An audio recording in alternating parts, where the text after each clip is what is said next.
Hello, ladies and gentlemen. Welcome to Calls. This is the 2024 U.S. Open DFS Tactics show.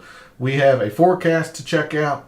We have projected ownerships to provide for you all, and all of the last-minute information that you need to optimize your lineups for the U.S. Open this week at Pinehurst. Number 2. Got a fun show for you all, so let's dig right into it. All statistics provided tonight and every night are from FantasyNational.com. It is the best golf analytics tool out there for your money. Go check out FantasyNational.com. You will not regret it. In the description of the video, there are links to all of the social media. First off, my X and Instagram, where earlier this week I posted some research around the past 12 winners of the U.S. Open dating back to 2012. The patterns that those players share in common leading up to their win at the U.S. Open, and the players in the field this week who match that pattern. So if you want to see the weekly research that I do on the PGA Tour, then give me a follow at your preferred social media site. X is also where I place my weekly betting cards and my top player usage in the DFS contests I play. That comes out every Wednesday evening after the DFS Tactics show, so that'll come out later tonight. If you want to see those pieces of information, then give me a follow over at X. Lastly, for social media, Gabe's handle is in the description. He writes a very good article called The Fringe. It's a great way to start your week of preparation, and he continues to update you throughout the week in terms of course history and recent form. And if you are a subscriber to his article, you're going to be able to join us in his Substack chat every Wednesday night after calls as we continue the DFS talk over there. We talk about game theory, our favorite areas of the price board, players we're fading confidently and not so confidently. It's a great discussion every week. So the only way you're going to be able to join us, again, is if you are a subscriber to his article. So go ahead and do that. It is free to do, by the way, and show him some support. Follow him over on social media. Finally, for this intro, we are live. Chat's open. I've typed up the poll question. Would love to hear the community's thoughts on it. So I'll get into that. Who's your winner this week? What do you think the winning score is going to be? Who are the players you're targeting? Who are you fading away from? Do you have any 5K plays? Do you have any 6K plays? When we get to the reveal of my rankings, I have not one, but 2 6K players in my top 10. So you'll definitely want to see that as we get into the rankings and examine the price board later on in the show. So without any further delay, let's figure out our strategies and our tactics for the 2024 U.S. Open. And we're going to start over at the Super Forecast over at Windfinder. But before we cover that, as promised, I have the poll question typed up. And I'm going to see how evil you people are. The poll question for the week: what do you want the winning score to be? Not what do you think it will be. What do you want the winning score to be? Do you want it to be even or worse? Do you just want pure total carnage? Do you want it to be -1 or -2, -3 or -4? Or do you actually want to see quite a few birdies or maybe some eagles? Do you want it -5 or better? So there is the poll question for this week. Would love to hear the community's thoughts on it. Let's see how evil you all are. Let's turn to the Super Forecast here at Windfinder. It's going to be hot. Highs in the 90s, but no rain and very little wind. Looks like the most wind that we're going to see throughout the week happens to be tomorrow, and it's not much. Sustained winds in the single digits. Gusts maybe into the mid-teens, but not a whole lot. And you see Friday, very little wind, just hot. I imagine probably humid, baking, all of that. So very little wind. No, I don't see a half of the draw to favor. While you do have the least amount of sustained winds in the morning, you also have the biggest gusts in the morning. So I think that evens out between morning and afternoon tomorrow. and literally nothing in the forecast for Friday. If we zoom out, take a look at the weekend. Saturday might have a little bit in the morning, maybe. And then Sunday looks great as well. Highs, again, in the upper 80s or 90s. So no wind, no rain. To me, no wave advantage. I just don't see it, particularly with Friday being no wind at all in the forecast. Again, I don't see an advantage tomorrow, even though the calmer winds are in the morning. They're also dealing with the higher wind gusts. So I just don't see an advantage. I just don't. So with that, we'll move to Fantasy National. And the players in the field for the U.S. Open at Pinehurst. Let's bring this into the last 2 years. One of the things that we have talked about quite a bit this week is that this is a Don Ross design. This is his shining jewel, if you will. Now, not a lot of rounds on the PGA Tour, especially in the last 2 years. Don Ross known for Eastlake and for Sedgefield. Eastlake, of course, host of the Tour Championship. Sedgefield, host of the Wyndham. He also has Detroit Golf Club, which is the host of the Rocket Mortgage. So those 3 tournaments in the past 2 years are the consistent courses on the PGA Tour. And you see only 20 rounds as a maximum from Sungjae and Taylor Moore. With that, your top performers on Don Ross designs the past 2 years: Stefan Jaeger, Russell Henley, Cam Davis, Xander, Lucas Glover, Tom Kim, Colin Morikawa, Wyndham Clark, Ben On, and Sungjae. Those are your top 10 in terms of total performance on Don Ross designs. You want to continue on down just a little bit. Victor Hovland, Nikolai Højgaard, Taylor Moore, JT Poston. I think I skipped Pendrith. So Pendrith, Hovland, Højgaard, Taylor Moore, JT Poston. There's your top 15. You can see the rest of the top 25 or 30 or so there on your screen. The other end of the spectrum players who have not played well on Don Ross designs: Mackenzie Hughes, Emiliano Grillo, Zach Blair, Jim Herman, Nick Taylor, Sahith Theegala, Austin Eckroat, Bo Hostler, S.H. Kim, Batia. But do note that these are very, very minimal in terms of rounds due to the fact that it might be 1 tournament at most, maybe 2 with 2 missed cuts. Just not a whole lot of data here. But if you want to put an emphasis on Don Ross designs, there is your top and worst, or best and worst performers on Don Ross designs. But one thing that we definitely know, other than this being a Don Ross design, is that this is going to be difficult. It is the U.S. Open. The USGA generally is right on the border of playable and not. So when rounds are difficult relative to par, your top performers have been Scotty, Rory, Xander, Wyndham Clark, Cam Smith, Tommy Fleetwood, Tyrrell Hatton, Russell Henley, Ludwig Aubert, and Matt Fitzpatrick. Continue on down: Victor Hovland, Cantlay, Morikawa, Seabass, Ben On. There's your top 15. You will note that I skipped Jon Rahm. So in case you have not seen or have not heard, Jon Rahm has withdrawn from the U.S. Open. If you have submitted lineups already, make sure you go change your lineups. Jon Rahm has withdrawn.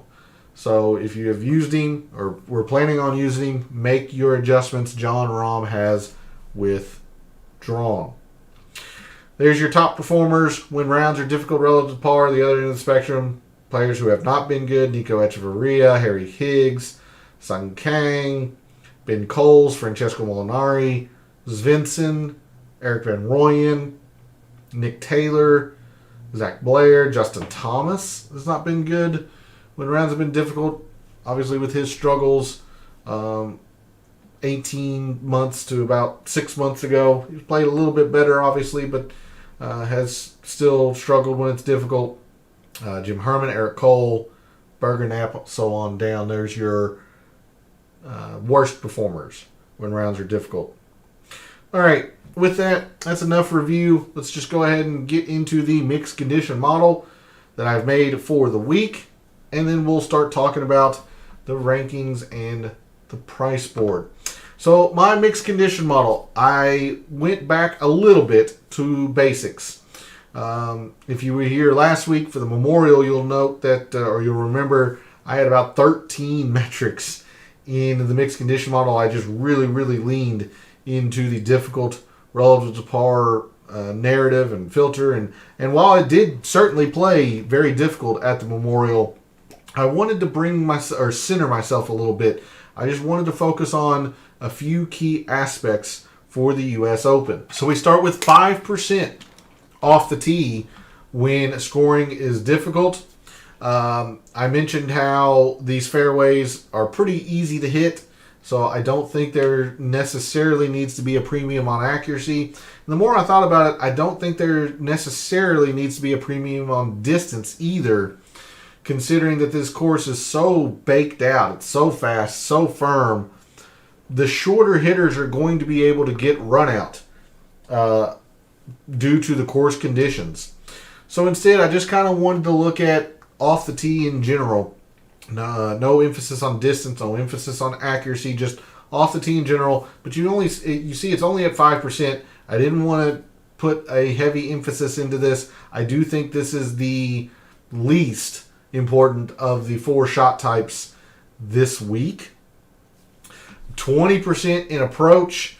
This is my preferred statistic. This is the types of players that I prefer to focus and target in DFS golf and in waders in general. Now, there might be a slight mitigation of ball striking here at Pinehurst just due to the severity of the greens, the runoffs, and how firm and lightning fast they are. But I still think approach is going to be a pretty integral part in who plays well. So 20% in strokes gained approach in the last 3 months. I just want to see who has been hitting their irons very well lately. 10% around the green when scoring is difficult relative to par. Again, there is no rough around Pinehurst. You could argue to put sand saves in here with all the sand in the bunkers, waste areas. I just wanted to look at around the green because I think a lot of players are going to putt around the greens here. That's just my lean, and we'll talk about that here momentarily. 10% around the green. I do think, if anything, I'm a little bit light, considering how severe and how difficult these greens are going to be to hit. But I did want to make sure I focused on a few key aspects. So I only have 10% around the green. If anything, I think it's a little light.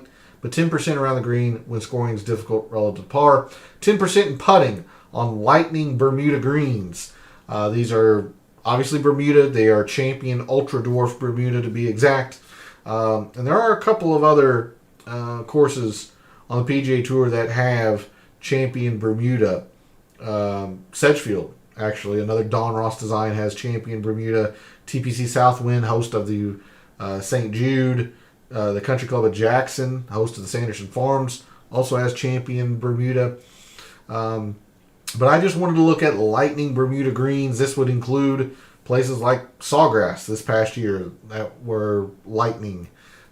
You'll get places like the Honda and the Arnold Palmer, places with just a lot of lightning speed greens. Maybe a little bit too heavy here, but I ended up not looking at 25 feet plus in terms of putting. That percentage I would have put in there ended up going into the around the green, making it 10%. So 10% in putting on Lightning Bermuda greens. Maybe a little bit heavy here. Maybe you just want to look at lightning speed greens or Bermuda in general, but I'm very confident these will be Lightning Bermuda. 15% in greens when scoring is difficult. This is a U.S. Open. If players are able to hit the greens, they're going to be gaining a massive amount of an advantage over other players. So I just want to focus on that shot type or that metric, that skill, if you will, this week. I want to see players who will just hit the middle of the green. That's essentially what I'm going for. So 15% in greens gained when scoring is difficult relative to par. 5% in birdies gained. Look, there's only 2 par 5s. There are a few short par 4s, but none of them are drivable. And with the greens the way they are, I don't see eagles. There might be 5 eagles all week, would be my guess. So I am just looking at birdies gained when scoring is difficult relative to par. I've mentioned this the past month or so, how even with the most difficult of circumstances, difficult of layout and course conditions and all that, players still have to get birdies, and that's how you gain points, at least in DraftKings scoring. So 5% in birdies gained, 15% in bogey avoidance. It is the U.S. Open. If players just simply can't avoid a bogey, they're not going to make the cut anyway. So 15% there. 15% in par 4s. You'll note that I did not separate out any length because there are several par 4s that span the range buckets, if you will. We have 2 or 3 that measure under 400. We have 1 or 2 that are from 400 to 450. Now, the majority of our par 4s measure 450 to 500, but we also have some that are 500 plus. So it was a fairly even distribution among the range buckets. So instead of trying to figure out which one's going to play the most or try to figure out what percentage I want to put in those, let's just look at all par 4s. 15% in all par 4s, and we looked at this Monday night and how important par 4 performance is at U.S. Opens. 15% there. To finish out the mixed condition model, 3-putt avoidance on Lightning Bermuda greens. This all ties in with, the fact that I think players are going to be putting around the green a lot. Players are going to be aiming for centers of greens. They're not going to be flag hunting often, if at all. So 3-putt avoidance is going to be a pretty big deal as well. And I wanted to see who were good 3-putt avoiders. So there's a look at the mixed condition model. Hopefully I've given you the insights as to why I've used the metrics that I have, why I have the percentages in there the way I do, areas I could be weak. I really do think around the green will be a little bit more important than 10%. Just kind of ran out of percent. If distance matters or any facet of off the tee, I'll be a little bit weak to that since I think it is the shot type that is the least important this week at Pinehurst number 2. If any particular range of par 4 matters, or let's say par 5s, par 3 matters, I'll be weak because I did not factor that in terms of my overall rankings. I'll certainly look at par 3 performance, particularly long par 3 performance, as tiebreakers when I make my lineups. But just for a visual or to get a snapshot of relatively where players are rating, I didn't factor in any par 3s or par 5s. And of course, if players aren't putting as much as I think they will, then I'll be weak because I have quite a bit in putting. Hey, Waken, thanks for jumping in chat. Much appreciated. Hopefully we're ready for the U.S. Open. It's been a roller coaster couple of weeks, at least for me, in terms of the PGA was very good, or, pretty darn solid. I can't say very good. It was pretty solid. Then the Charles Schwab was a disaster. Came back to the RBC Canadian, which was fine. Last week the Memorial was pretty bad. So if we're going to follow the pattern, this should be a good week. Having said that, we're going to knock on wood, and hopefully we're going to find the right players to use this week for the U.S. Open. But thanks for jumping in chat. Much appreciated. Good to see you this evening. There is the mixed condition model for the U.S. Open that I've made this week. Let's go ahead and go to Microsoft Excel, the reveal of my rankings, as soon as I bring it over to the correct page. As a reminder to those of you who are returning viewers, for your information, if you're a new viewer, my rankings go on 3 criteria. The FNGC rank, which is a straight numerical ranking based on the mixed condition model that we just went over in Fantasy National, the metrics and the percentages I have in them. Course value, which is normally the value associated to a player at how well they have played that course in the last 5 years. Of course, Pinehurst number 2 hadn't been seen since 2014, so this course value this week is performance at U.S. Opens, going back to 2012. So that's why you see Hideki has such a strong number. Ludwig Aubert is blank. He hasn't played a U.S. Open. Xander, 7 U.S. Opens, averages a 7th place finish. He's got the best course value, etc., etc. And the third portion of my rankings, or the third thing that make up where players are ranked, we are playing DFS. We're trying to find unique options. So projected ownership per Fantasy National is also a factor into my rankings. So my rankings go as such. Xander is my number 1 player this week when you factor in everything. You see Scotty is number 1 purely by the analytics. He's just the most popular, so he's getting hurt a little bit. Xander, Rory, Scotty, Victor Hovland, and Tommy Fleetwood are my top 5. Matt Fitzpatrick, Wyndham Clark, Hideki, 6,200 Seabez is 9th, and 6,500 Sepp Straka rounds out my top 10. So there's the 2 6,000s that made it into my top 10 ahead of players like Max Homa and Aubert, Morikawa, Finau. I mean, Seabez and Sepp Straka rated 6th and 7th just purely by the numbers. Despite the fact they're getting a whole lot of ownership, they're still staying in the top 10. Tells you how high I am on them. With that, probably the only surprise, other than the fact that these 2 6Ks made it into my top 10, probably the biggest surprise is Wyndham Clark, or at least it was for me. But look, the analytics just love him. That's why I was high on him at the Memorial. Didn't work out. You see, he's getting really catapulted in my rankings due to the fact that he is one of the most unique players, and probably is the most unique in the 9 and 10Ks.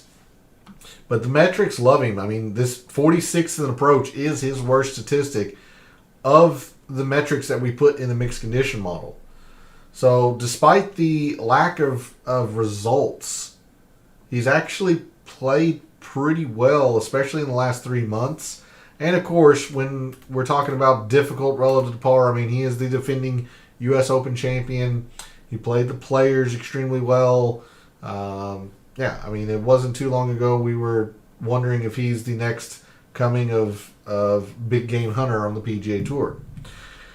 So let's go ahead and sort on the price board, figure out where our fellow contestants seem to be going on the price board, and then let's find some useful pivots off of the chalk in these areas. With John Rahm's withdrawal, we have 5 players in the 5 digits, or in the 10Ks. Scotty at 13 even, Rory at 12-1, Xander at 11-5, Bryson at 10-1, Brooks at 10,000 even. You see all 5 of these players rate out, pretty darn well in my rankings. Any of the live guys are going to be artificially low just due to the fact that I only collect PGA Tour stats. So the fact that Brooks is 34th is telling you quite a bit. One of the best course values, of course, 2-time U.S. Open champion. Doesn't have a bad statistic across here. 20th in par 4, 7th and around the green when it's difficult. He usually does not rate out well. So the fact that he's in the top 25% in my mixed condition model tells you Brooks is somebody to be cognizant of. Bryson, another live player. I was very high on him at the PGA Championship. That worked out very well for me. I'm pretty darn high on him again. It seems like this would be a decent fit. Although he has, his worst thing is around the green when it's difficult. That does concern me a little bit. Of course, Scotty and the heater he's on. Rory getting helped by the fact that he's a little bit unique. And I really, really like Xander. And we're going to see a lot of Xander throughout the night. And you'll see him on my top player usage and all that. I really like Xander this week. So for me, it's really, really hard for me to call anybody in the 10Ks a fade. I think I have to, by definition, call Scotty a fade in the sense that I won't have 20% Scotty Scheffler. The price I have found to be pretty prohibitive, considering I'm not too terribly comfortable with the 5Ks. There is one player I will recommend to you all. But I'm not really comfortable going into the 5Ks.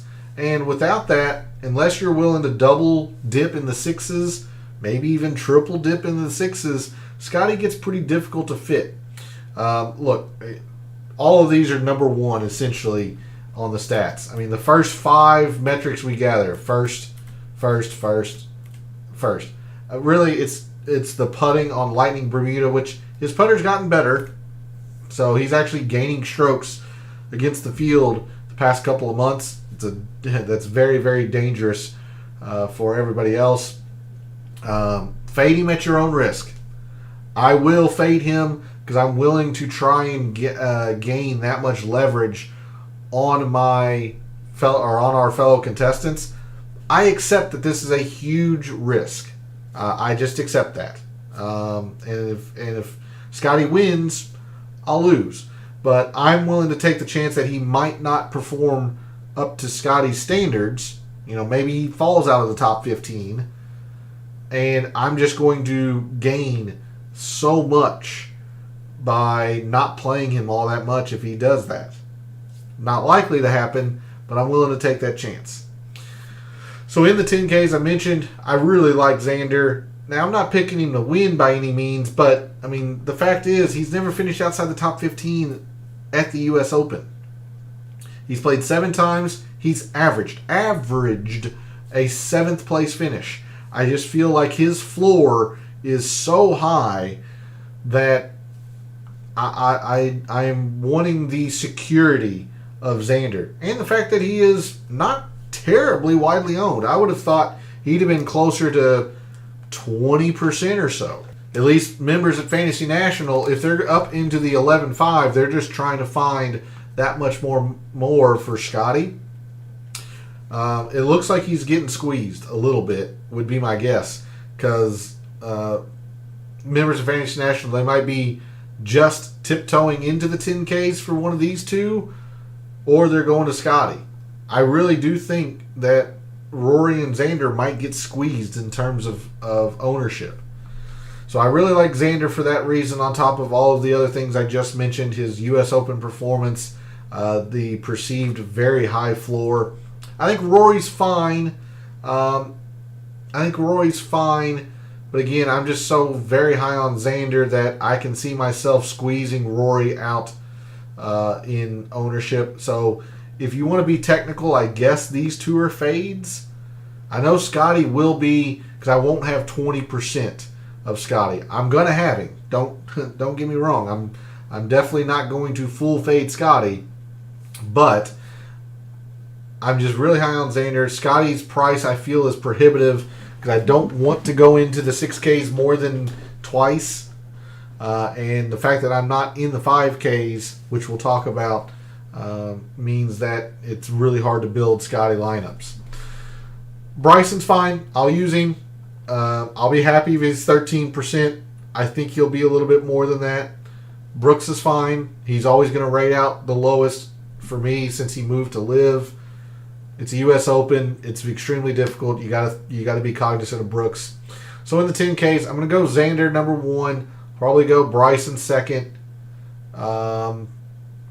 Pretty close for me between Brooks and Scotty. I'll probably say Brooks third only because the price is easier to work with. Like, you might be able to fit a Bryson and Brooks. If you want to get really greedy, a Xander and a Brooks. Whereas I don't think you're going to be able to do that with Scotty. And I like Rory. He's just going to get squeezed for me because I'm so high on Xander, and I am going to cover myself, make sure I have a little bit of Scotty. So that's a look at the 5 digits, the 10Ks. We'll move to the 9s. Victor, Ludwig, Aubert, Colin Morikawa, Cantley, and Wyndham Clark. If I like a lot in the 10s, that means I'm not terribly high on the 9s. Victor rated out extremely well. I do have a lot of concern with the around the green. This place is going to be, despite the fact that I've put so much emphasis on greens and approach, this is the U.S. Open. Guys are going to miss greens. And with that, I really am concerned about Victor Hovland's short game. Now, his putting on Lightning Bermuda has been excellent, so that helps him a little bit. I wouldn't be surprised if Victor takes the Martin Keimer route and putts a lot around Pinehurst. But if he doesn't have that ability, like if he's in the waist area, I could see him struggling a little bit. Thinking Scotty Brooks lineups, but the problem is can't really get Hideki. Rather go Brooks Morikawa. I do like Brooks here. Yeah, so that just, again, speaks to the fact that Scotty and Brooks is just going to be really hard to squeeze in. And we'll talk about Hideki at 8,000 because I like him as well. The problem with Morikawa is that he's so popular. So let's go ahead and talk about Colin Morikawa because he's been excellent in the past 6 weeks or so, maybe 2 months. We all know about his struggles with the putter, and those concerns are still valid. But even the around the green game has been fine. The irons have been back to Colin Morikawa like. I like it, but he's the second most projected owned player on the slate. So I would be, if you're using Colin, I would be very wary of using Hideki as well. Awaken, but we'll get into that. Hey Zach, thanks for jumping in chat. Need 5 names for a pool. What's the criteria? What's the boundary of this pool, if you will? Is it best score? Are you trying to find the winner of these 5? Give me a little bit of specifics around that. Be more than happy to help you out, but really appreciate you jumping in chat. Elsewhere in the 9Ks, Obear, look, it depends on what you feel about with his injury. Trying to find a reason to fade Hideki. I'll give you some. It has nothing to do with Hideki the player. It's the fact that I think there's a lot of good plays in the 8s. Obear, depends on what you want to think about the knee. If you're not worried, this should be a decent fit for him. Long, straight. I do worry a little bit around the green, but he played Memorial okay, so should be fine. He'll be popular. Morikawa we talked about. Look, I really liked Cantley last week, and he loves the Memorial, and he missed the cut. Something is wrong with Cantley. I don't know what it is. The irons are bad. He's not been good with the putter, especially on Lightning Bermuda. Like, something's not right with Patrick Cantley. Like, if you're willing to take this risk, that is a lot of uniqueness that you're gaining. I just can't do it, especially since I backed him last week. I wanted to believe in him at the Memorial at a place that he has traditionally played extremely well, and he did not play well at all. Wyndham Clark, much the same. The difference is you can see the difference in the analytics here. Wyndham Clark in the top 10 purely by the numbers. Cantley barely scratches the top 50. Wyndham Clark, I think, is worth a flyer. I would not go overboard with it. I went overboard with Cantley and Clark last week, and it bit me. That's why my Memorial was not very good. So I think Wyndham Clark is worth the look. I mean, the guy is second in birdies gained when it's difficult. He will get you points.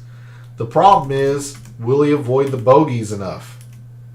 He's been good in the past. Lately, see last week, hasn't been that great. So I'll make sure to have him in a lineup or two, but I definitely won't be as high on him as what this suggests, or what I was last week at the Memorial. So in the 9Ks, like I do worry about Victor. I also don't think he's going to be 11.5%. He's a pretty popular player. I imagine a lot of people will gravitate to Victor. They'll probably do something like a Brooks and a Victor, maybe a Bryson and a Victor. I don't think he's going to sit at 11.5%. If he does, you probably want to think about it a little bit more. I just think he'll be more popular than this, so I'm a little cautious on Victor. Obear, depends on the knee. Should be okay. Morikawa's fine, just extremely chalky. Extremely chalky.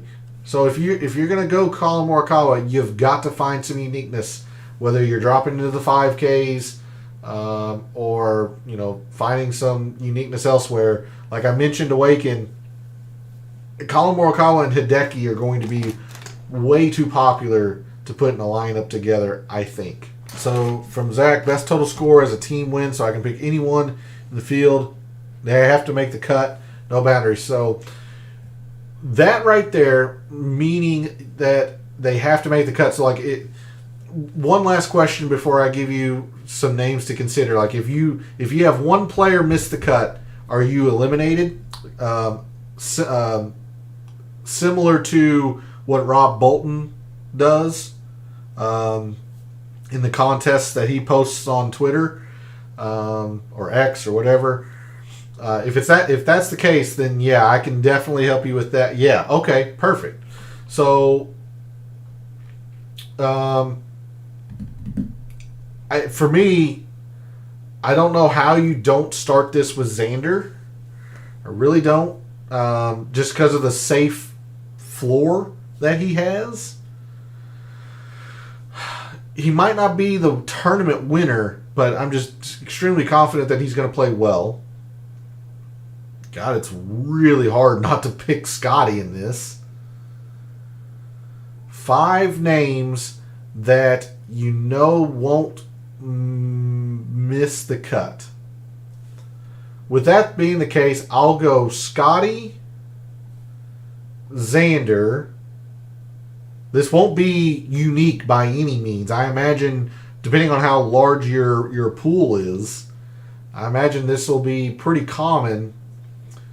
But looking for best total score, Scotty, Xander, I want to like Brooks, but man, he's not been good lately, and particularly with the 2 majors that we've seen him, the Masters and the PGA, he wasn't particularly great. You feel pretty confident that he's not going to miss the cut. Beyond that, he has struggled a little bit. So he's somebody I would consider. Let me go through a little bit more of the price board. Maybe let's give you some ideas, but I would definitely start Xander, Scotty. Those 2. And I'll keep thinking about it as we go through the price board here. And then of course, feel free to put some names that you're thinking about as well. But let's move to the 8s. And I really like the 10s. And I don't like the 9s. I like the 8s a lot. Really, there's only 2 players in here that I'm not really gravitating towards. The first is JT. I understand he played the PGA Championship well. It was whatever at the Memorial. The irons are back, but man, the putter is horrendous on this surface. He actually hasn't been gaining birdies when it's been difficult all that much. If I lose to Justin Thomas, I accept that. I'll just lose to Justin Thomas, but not there with him. Xander, Morikawa, Straka, and Oberg. I like that. I think Straka might be a little bit of a gamble, but I do like Scotty, Xander, Morikawa. If you're not worried about Oberg, this seems like it would be a great fit.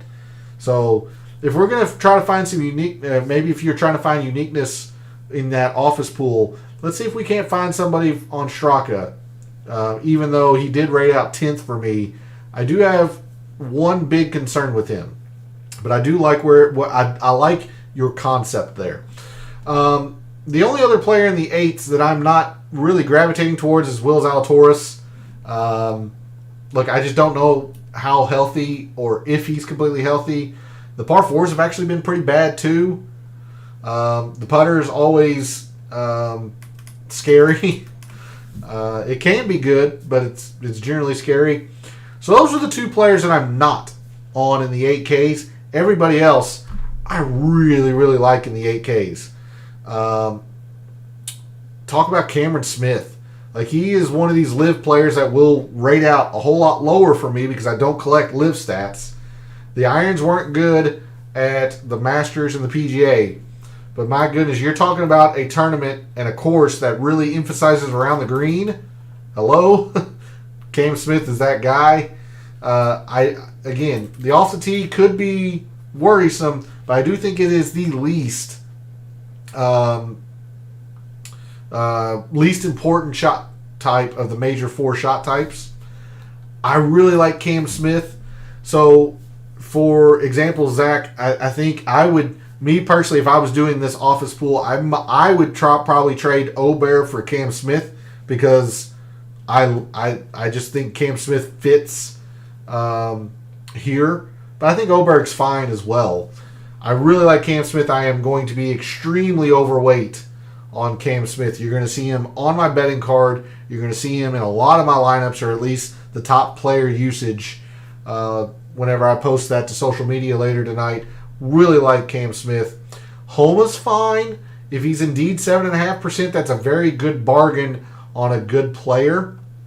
So be mindful of Max Homa, especially since he can avoid bogeys.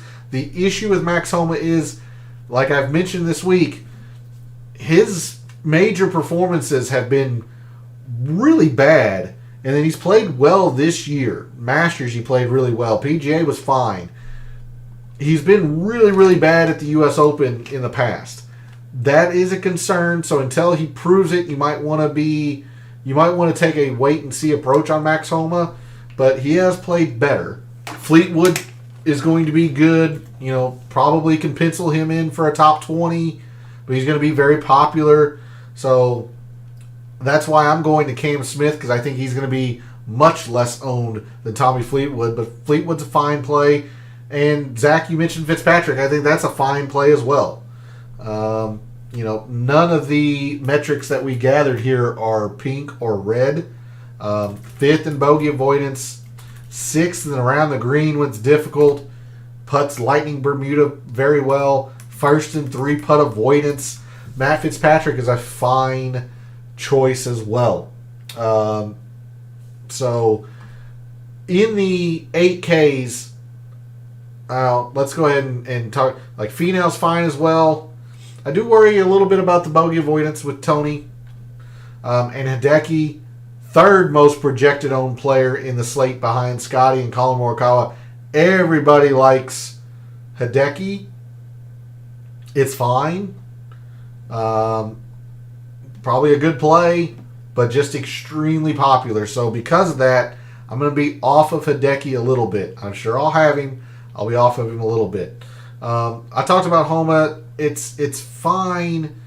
You got to worry about his lack of U.S. Open performance. So until he does it, you probably want to take a wait-and-see approach.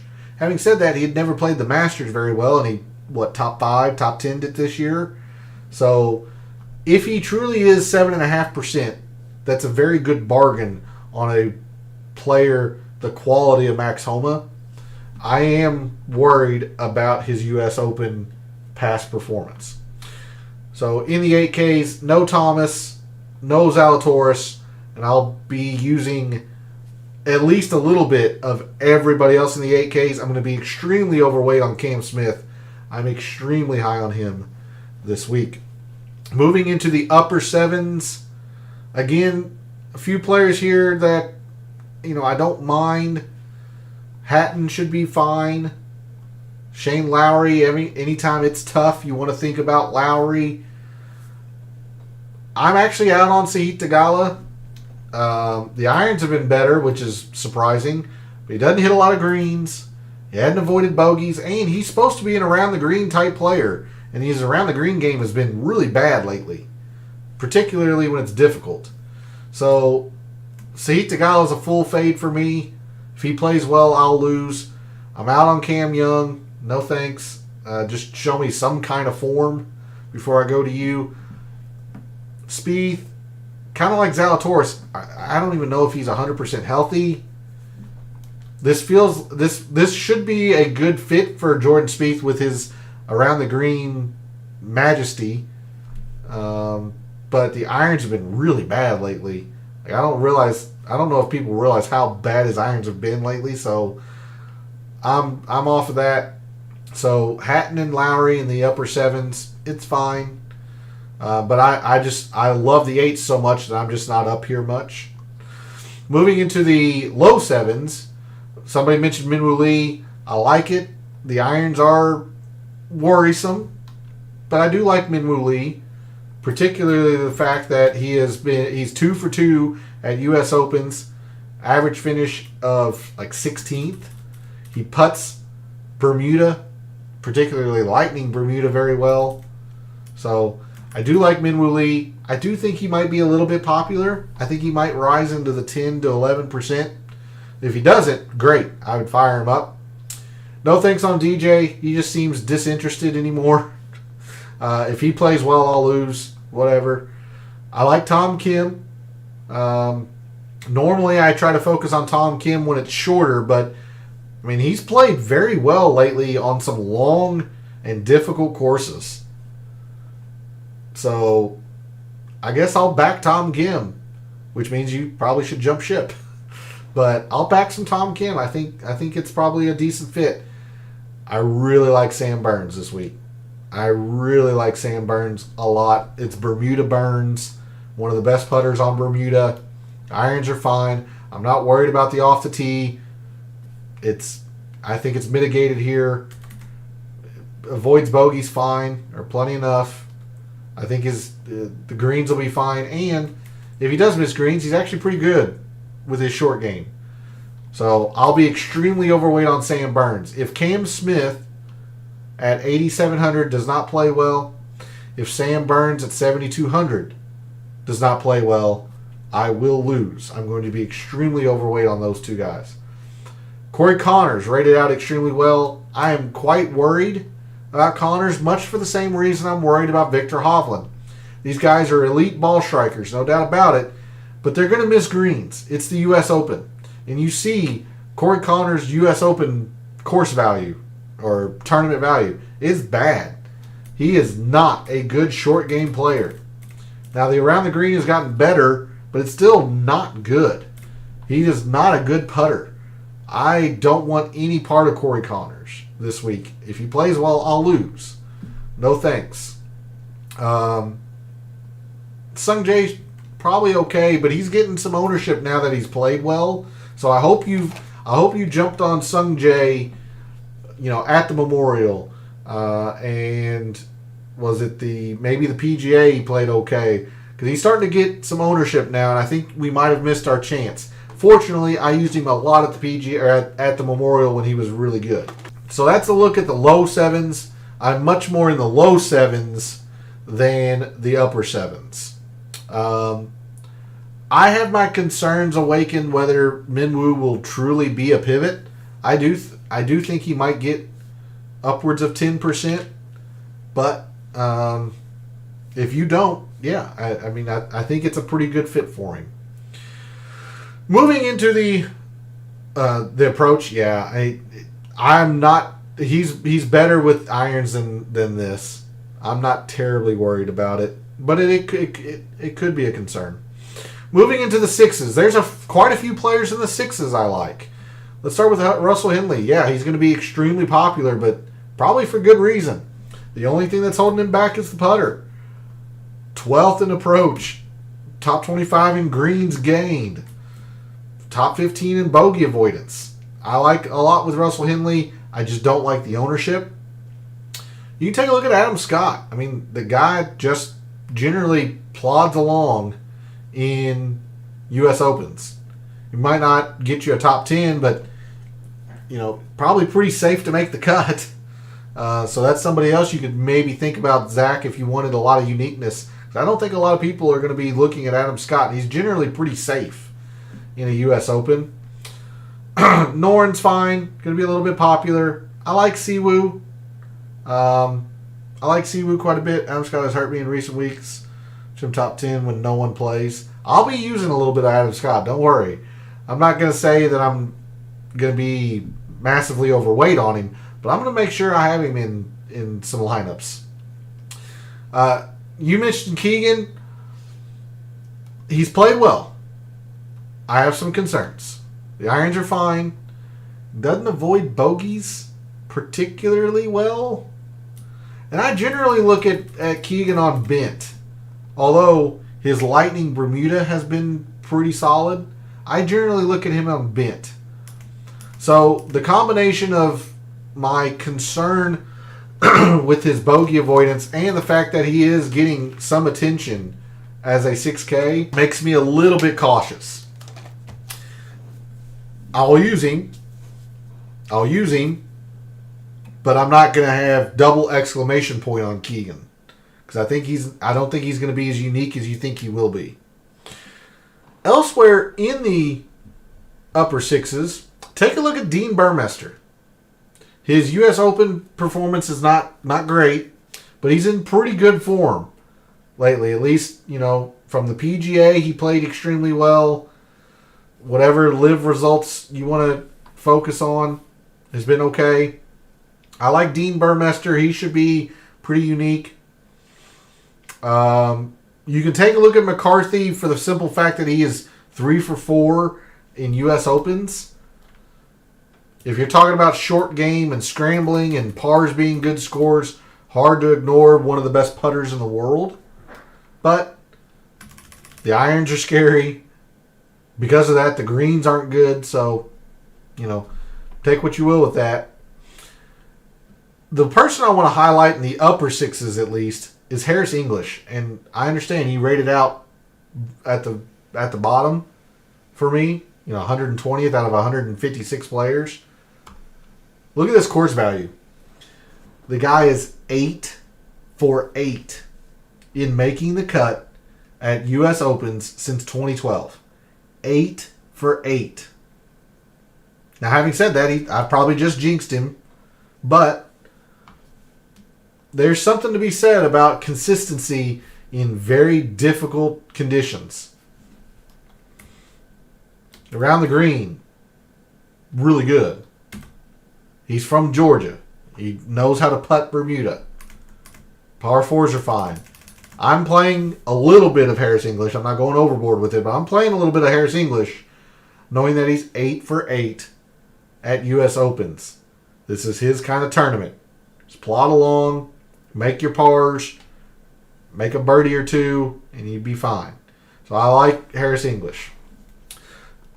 Moving into the mid to low sixes, let's talk about Sepp Straka really quick since you had him, Zach, in your office pool. Look, all of these metrics are great. Again, 6th per Fantasy National. The only thing I'm going to caution you on, two things I want to caution you on, is U.S. Open performance has generally not been very good. And while, the U.S. Open venue rotates, they're generally the same type of test. They're long, they're difficult. He's not performed well in them yet, and his around the green game has been pretty bad. So I would caution against Sepp Straka for that reason, because a miscut will eliminate you. If this were if the miscut didn't eliminate you, I think it would be fine. I would probably still try to point you somewhere else. But I think there's a decent chance Sepp Straka could miss this cut. And with that just flat out eliminating you, I don't want to take that chance if I were in your shoes. Good evening, Derek. Thanks for jumping in chat. Much appreciated. What lineups would you do with Rory?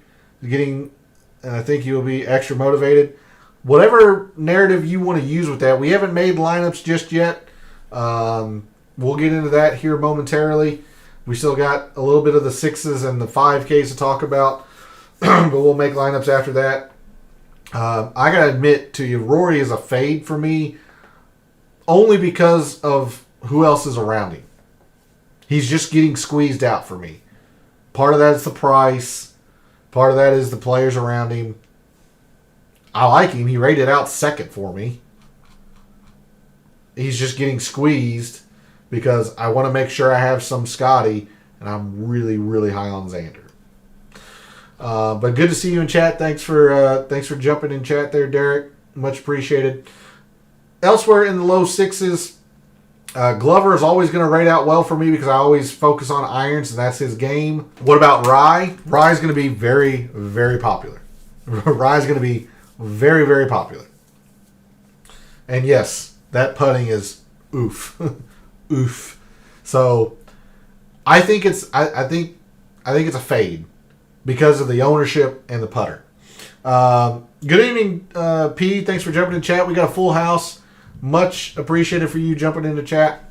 Hopefully you are ready for the U.S. Open. Like Ryan Fox and Gary Woodland. I do want to mention Ryan Fox. No apologies necessary, P. You supported the channel for a very, very long time. I'm just grateful that you take time out of your evening to jump into chat and watch whenever you can. So absolutely no apologies necessary. I do like Ryan Fox a little bit. You see he rated out fairly middling. Irons, okay. They're better than this. They are. Kind of like Minwoo Lee. They're better than this. The U.S. Open performance hasn't been very good. He putts well on Bermuda. I like it. I wouldn't mind it as, say, a one-off in some of your lineups. Wouldn't go crazy with it. Let's see. I mean, do what you want with Tiger Woods. He's never going to rate out well just because he doesn't play very often. Do what you want with Tiger. I'm not necessarily in on Gary Woodland, but I can understand why with the irons and the ball striking. I think ball striking is mitigated around Pinehurst. Seabez, going to be very, very popular, but this is some chalk I'll eat. Trying to squeeze in my greedy lineups if I do go up to a Scotty, if I play a Rory, if I play playing Xander and a Brooks maybe. I'm going down to Seabez quite a bit, and I'm going to find some uniqueness elsewhere, but it should be a pretty good play. I mean, rated out 7th. Also, don't overlook Stefan Jaeger. I do want to highlight Stefan Jaeger for the simple fact that he's generally pretty good around the green. All right, and then finally, I'm not comfortable going into the 5Ks very much, but there is one player I do want to highlight for you all if you're going very, very deep into the down in the price board. You can take a look at Mac Meisner. The irons haven't been great, no, but generally avoids bogeys pretty well. And the around the green is pretty solid. So you can think about Mac Meisner. That's about the only player in the 5Ks that I'm considering. I'm trying to stop at Seabez whenever possible. Maybe a Jaeger, but I'm not going into the 5Ks. Sam Bennett has made every U.S. Open cut he's played. Dunlap's interesting. I can't get Dunlap. I can't get to Dunlap. I just can't. I understand he won earlier this year. I can't do it. Because let's see, Dunlap's here. He just hadn't played well, other than I think it was last week. Yeah, I just can't get there. Malnati, it doesn't feel like a very good Peter Malnati course. I think he needs shorter courses to play well. And then I'm assuming that means Matt Kuchar. I actually don't hate Kuchar, despite the fact that he rated out terribly. I actually don't hate it. The fact that he generally is pretty good around the green. Par 4s are decent. I think he can plot his way along to a made cut, but I'm just nowhere in, unless it's Mac Meisner, because I'm trying to squeeze in, Scotty, Brooks, Morikawa. That's an exaggeration, but I'm just trying to emphasize. Unless I'm trying to get extremely greedy up top, I'm not in the 5Ks. All right. We've been going for an hour. We still need lineups to make, so I'm going to get through this. Hopefully that gave you some ideas, Zach, on some other names other than Sepp Straka. It's fine. I think Sepp Straka is fine. I just worry about the miscut flat out eliminating you. That's where I would probably try to focus on somebody maybe that's a little bit more popular, but just won't flat out eliminate you. All right, let's make some lineups. We're going to start with tiers contests. For those who play tiers contests, tier 1, Scotty, Rory, Xander. You really can't go wrong in here. I'm going to take Xander for the safe floor, and I think he'll be a little bit unique off of Scotty. But if you take Scotty, I don't blame you one bit at all. I'll just take Xander, try to get a little bit of uniqueness off of Scotty. Tier 2, Bryson, Brooks, Victor, and Morikawa. Colin Morikawa is clearly the most owned in this tier. I'm actually probably going to choose between the two live players here. Either Bryson or Brooks. Give me Bryson in tier 2, but it's fairly close. Problem is, I like all these guys, and they surely have a good week. GBs, they're going to top 10, probably not. Yeah, that's if you're able to find it, that's how you get all the money. Awaken, that's how you get it. But yeah, give me Bryson in tier 2. Tier 3, Obear, Cantley, Wyndham Clark, Justin Thomas, Max Homa. Ugh. God, I don't like tier 3 at all. How does Victor Hovland rate in your course rating with his poor chipping? Hovland rated out 4th because of all the ball striking. But, as you mentioned, his clear worst statistic is his around the green. So because of that, me personally, I would not have him 4th. He's rated 4th. You got to understand, he's rated 4th because I got 20% approach, 15% in greens, which he's very good at. He's also getting helped by the fact that he is only 11.5% per Fantasy National. I think he's going to be a little bit more popular than that. So me personally, I would not have him 4th. Just understand why he is 4th. Because I do worry about the around the green. You're right, Derek. Gosh dang, tier 3 is bad. Ugh. I've taken enough uniqueness that I don't think I need to go to Max Homa. So I might be willing to take a chance on Obear. Or if you want to get really unique, you can think about Wyndham Clark. He is the defending U.S. Open champion after all. But man, he's not in very good form. Give me Obear.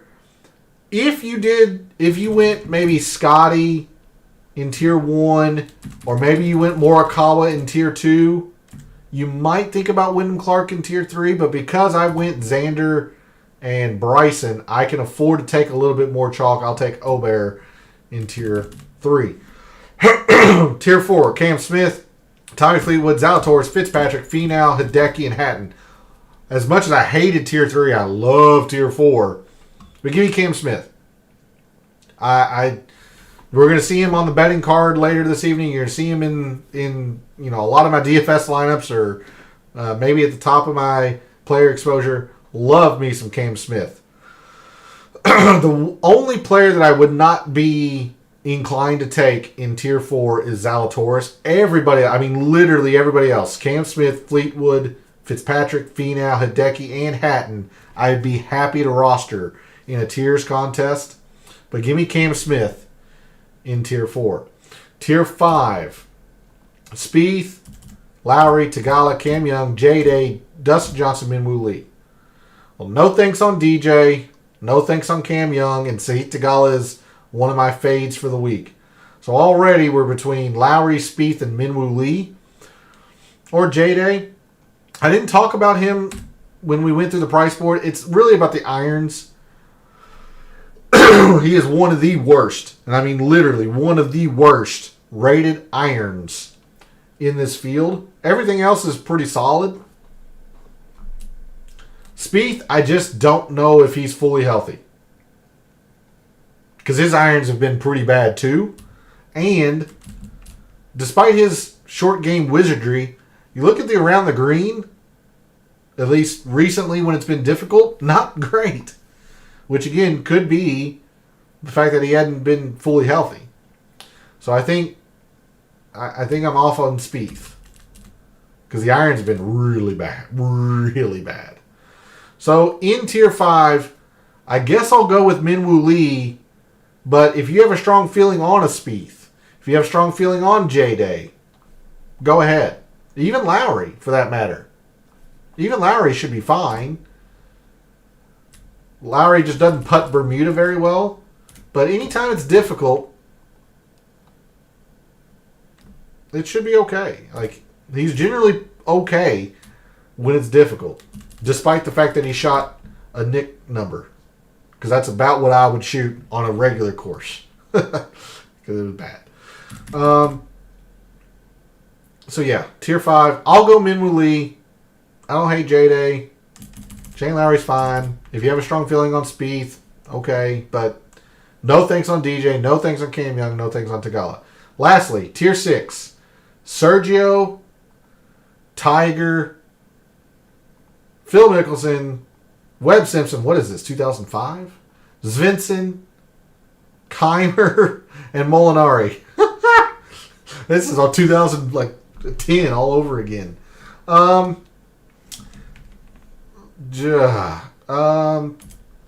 not? I mean, Webb Simpson could be interesting, but why not? Take Tiger. Have fun. I think he's one of the two better ones in this tier. For me, I'd be between Webb Simpson and Tiger. So give me Tiger. Why not? So this tier's construction goes Xander in Tier 1. Tier 2, I'll go Bryson. Tier 3, I'll go Ludwig Aubert. Tier 4, we'll go Cam Smith. But really, anybody but Zalatoris in Tier 4 I like a lot. But I'm really high on Cam Smith.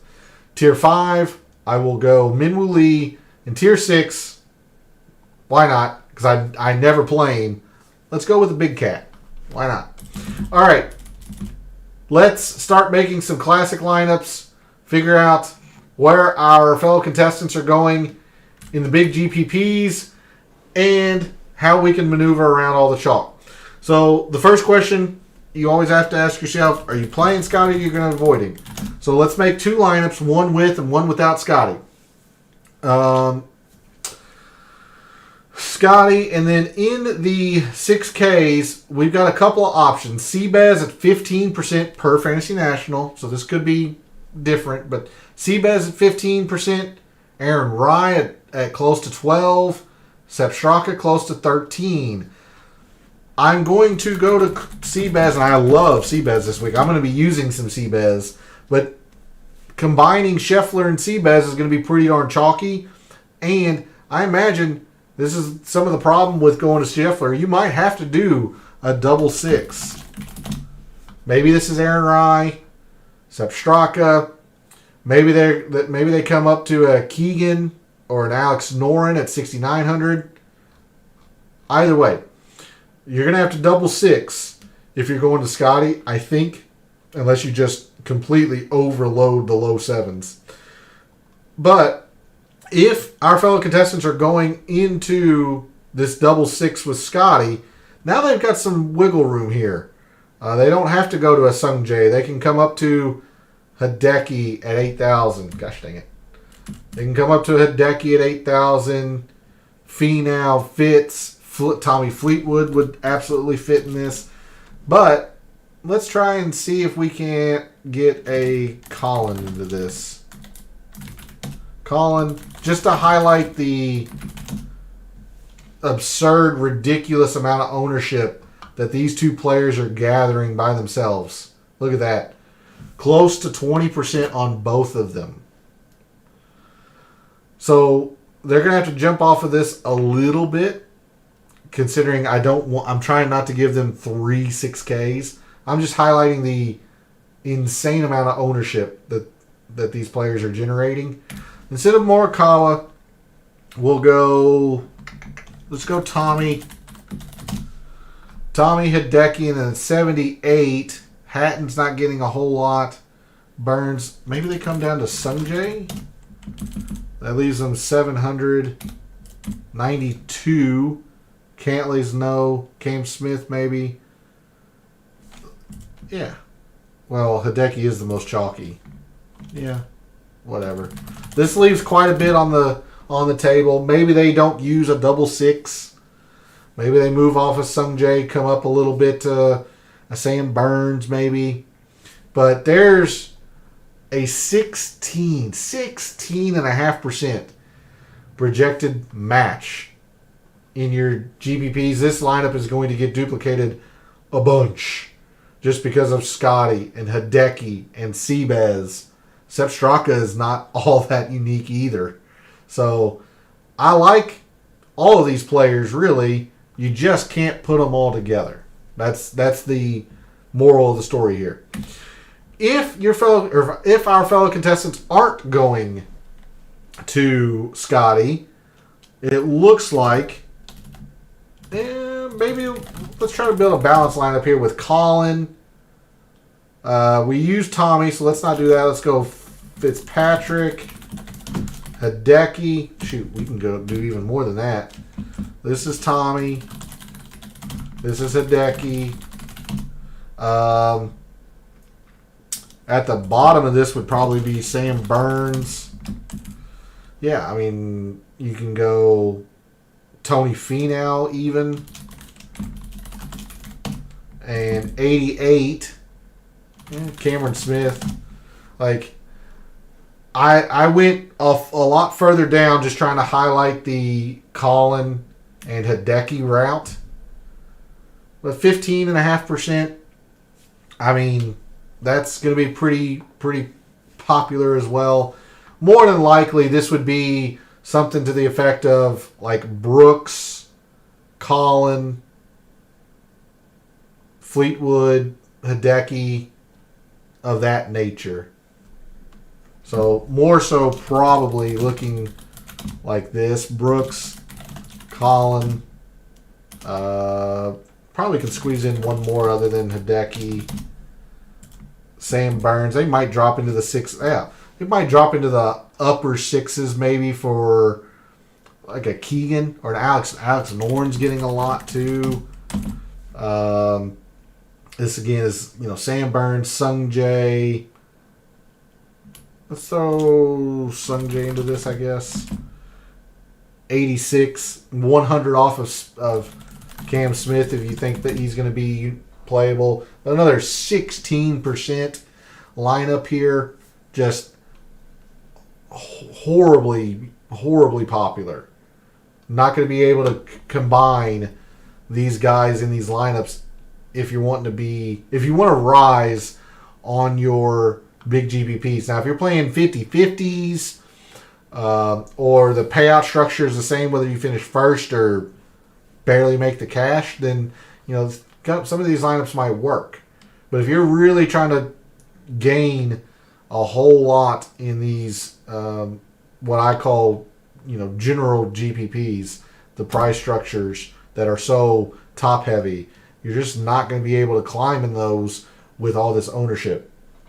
What's the average ownership of the winning lineup in the $1 million contest? I heard it's best to have at least 2 players and try to get lucky. Yeah, I mean that's what it takes. That is what it takes. You have to find, like you said, one. If you're really confident in a player that's like 4 or 5% owned, you can probably get away with just that one unique play. It takes 1 or 2, and you can't use like the four chalkiest guys. You can't use a Scotty. I know this would be way overpriced, but You can't use a Scotty, Colin, Hideki, and then find one guy. You're not going to rise on the leaderboard enough because you're going to be too chalky. You have to find one or two guys and be extremely unique. So speaking of that, let's see how we can maneuver around all of that chalk that's going on. I've told you I'm in the 10Ks quite a bit, so let's try to build a balanced lineup because I'm generally not in the 9Ks much at all. Maybe you're not afraid of Victor Hovland. He's still a premier player in the world. I have a little bit of concern, but he's certainly unique compared to Obear, and especially compared to Colin Morikawa.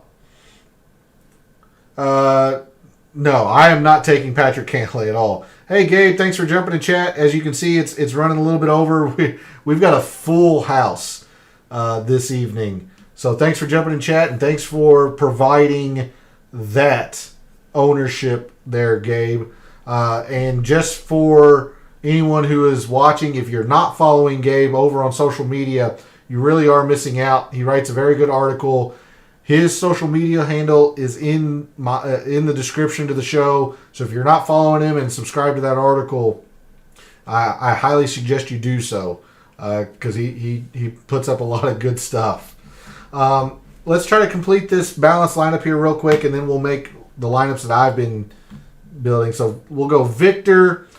Look, I'm okay with maybe experimenting with a Wyndham Clark. He is certainly very, very unique. I'm not going to do it a whole lot, but I wouldn't mind doing it a time or two. Maybe this is a Max Homa as well. And then, as we move down here into the eights, find a player that you really, really like. Hideki's very common, but we are unique enough you could probably take Hideki. Fitzpatrick should be fine. Let's throw Tony Finau into this. I like Tony this week. I think it should be pretty good. What was the cumulative ownership at the Masters? I thought I saw the winning lineup had Oberg and Scheffler. I don't remember. I've slept since then.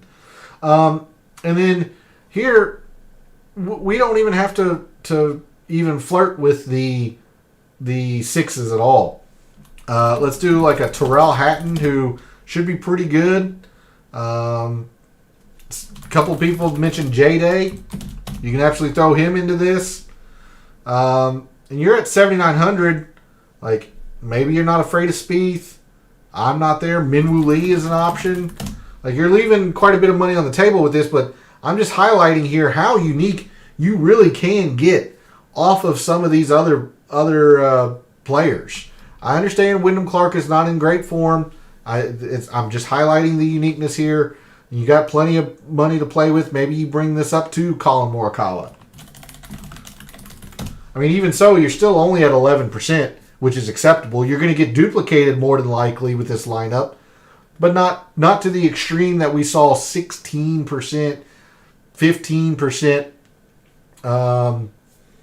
with the Scotty Scheffler lineups. Tony Finau seems like he'd fit this course very well. Tyrrell Hatton, anytime it's a major, anytime pars are good scores, Tyrrell Hatton's generally pretty useful. So there's a look at a balanced-ish type lineup that you can build and be pretty unique. But I'm going to wrap up the show, at least wrap up my lineups, showing you the way I've been going. Before I forget, because I saw it, Taylor Moore, do you know what his price is? Because I have not been, there he is. So you can see why I don't know, because he just rated out so terribly. For me, like, ugh. Approach hasn't been good. Greens, bogey avoidance. Like, the putter is fine, but that's a lot to ask of your putter if all of this is going to be bad. So I'm not there with Taylor Moore, personally. Again, I'd much rather go to 100 more and go to Harris English. Especially because I know he plays U.S. Opens well. But the lineups that I've been building most often, again, I'm just extremely high on Xander. And I've mentioned a few of the 6K plays that we can get off of Seabass chalk. I'll eat some Seabass chalk, absolutely. But we can get off of the Seabass chalk. We mentioned Ryan Fox could be worthwhile. I mentioned Harris English, who I'm going to use. McCarthy's not terrible. Burmester's not terrible. I'll throw Harris English into this. We might have to do a double six. I'm trying not to. But Xander Brooks, Xander Bryson. I think Xander Morikawa might be a little bit too chalky. So let's go Bryson into this. Definitely going to have to probably do another 6 here. Just because there's so many players in the 8s that I like. And we only have 7,200. Another 6. You can think about McCarthy, Dean Burmester. I mentioned Adam Scott. I don't hate at all. Let's throw Adam Scott into this. If we're going to go with the 8 for 8 narrative on Harris English, I mean, Adam Scott is like 10 for 12. Generally pretty safe to make the cut. So now we have 7,400. We can go Sung Jae. I saw somebody mention Ben On. I'm not in love with Ben On, but he certainly rated out okay. Sung Jae, again, I'm not terribly close with Corey Connors. I'd really like Tom Kim or Sam Burns. This is more than likely Sam Burns for me, but let's throw Tom Kim into one, who's been playing very, very well. We got 7,500 left. Cameron Young, I'm not there. That's J-Day. It's Minwoo Lee. Sam Burns. Let's do Minwoo Lee. I like Minwoo more than J-Day. I mean, you're at a 10.5% with arguably one of the favorites for the tournament. 2 of the favorites of the tournament. Minwoo Lee is a little speculative, but, I mean, plenty of length. 6th in putting on Lightning Bermuda greens. He's 2 for 2 at at U.S. Opens, excuse me. Tom Kim in the form he's in, he's 2 for 2 at U.S. Opens. These two have been great at U.S. Opens. This is a lineup that I'm probably going to write down and submit in one of my contests. I like that lineup quite a bit. And you can maneuver it around a little bit because you have 200 to play with. So those are the kind of lineups that I've been building most often. I try not to do double sixes too often. I'm okay with doing it, but I'm really high on Xander. I've been kind of ignoring the 9Ks. I'm sure I'll have some Morikawa. I might have Ludwig a little bit. I'll have Wyndham Clark a time or two just because, I mean, he's at 4%. But I'm really more so in the 8s. So instead, like, we could go Xander, Cam Smith, Fitzpatrick, or, you know, around that area. You have any round 1 showdown lineups you recommend? If I ever do showdown, it's generally like weekend or round 3 and round 4. I generally, and that's why I don't do first round leader market. I am so focused on entire week that I just generally don't leave myself time for first round type stuff. The one thing that I would do, and especially for the U.S. Open, I don't see it based on the forecast. Like a lot of times in first round showdown, you could try to like gain the advantage by wave stacking. I don't see a wave advantage tomorrow, even though the lower sustained winds are in the morning. We also saw that the gusts were higher in the morning. So I just don't see a wave advantage tomorrow or at all Thursday and Friday. Hey David, I don't know if I said hello to you. I think you kind of got mixed in with everybody else's chat, but thanks for jumping in. Brian Harmon's always solid. Brian Harmon rated out well for me as well. I do worry the fact that he generally doesn't play the longest courses the best. and his around the green has been a little suspect. But you see, I mean, he rated out 12th just due to the fact that he's played U.S. Opens well. He's fairly unique. So I don't hate it. I don't hate it by any means. But thanks to you jumping in chat. I've got some questions to answer, and I'm going to be over in Gabe's Substack chat here momentarily. But I have Awaken and Zach and Derek, P, David, and Gabe. So thanks to all of you all for jumping in chat. It was a full house this evening. Love it. Enjoyed interacting with you all. Let's see the poll question. Let's see how evil you people really are. What do you want the winning score to be? I see the majority of you all answered -3 or -4, which is probably where I'm at. I want it to be difficult, but I want it to be fair. -5 or better. There's a few of you all that seem evil, even or worse. I don't know if I want that. My answer would probably be -3, -4, or maybe -5 or better. I want it to be tough but fair. I want you to be rewarded for good shots, and sometimes the USGA just sets it up to where it's just blatantly unfair. I don't want that, but as long as people are rewarded for good shots, I'm generally happy. So there's my answer to the poll question. Last thing is one and done. I was in first going into the Memorial. I picked Sungjae, who finished top 10, so I didn't think I would lose that much. But several people picked Colin Morikawa, at least in the division I'm in, so I fell to 3rd or 4th. I'm still right there within striking distance. This is the U.S. Open. I'm going to take Xander. He might be the chalky U.S. Open pick. Don't care. I'm very confident that he is going to put up a good performance. He might not win. I'm just very confident he's going to put up a good performance. Xander Schauffele is my one and done pick. So thanks to all of you all that jumped in chat. Thanks to everyone else out there who tuned in, watched, listened, supported the channel by liking the videos, commenting, and subscribing. I always appreciate it. Love what I do.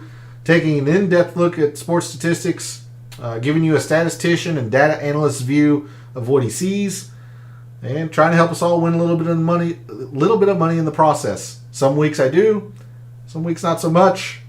Reminder that Gabe's social media handle is in the description. He writes an amazing article every week. You really are missing out if you're not subscribed, so go follow him over on social media and subscribe to that article, because if you do, you're going to be able to join us in his Substack chat here momentarily. As soon as the stream stops, I'll be jumping over into his Substack chat. We'll be continuing the DFS talk, trying to finalize some lineups over there. It's always a very fun discussion over in his chat as well.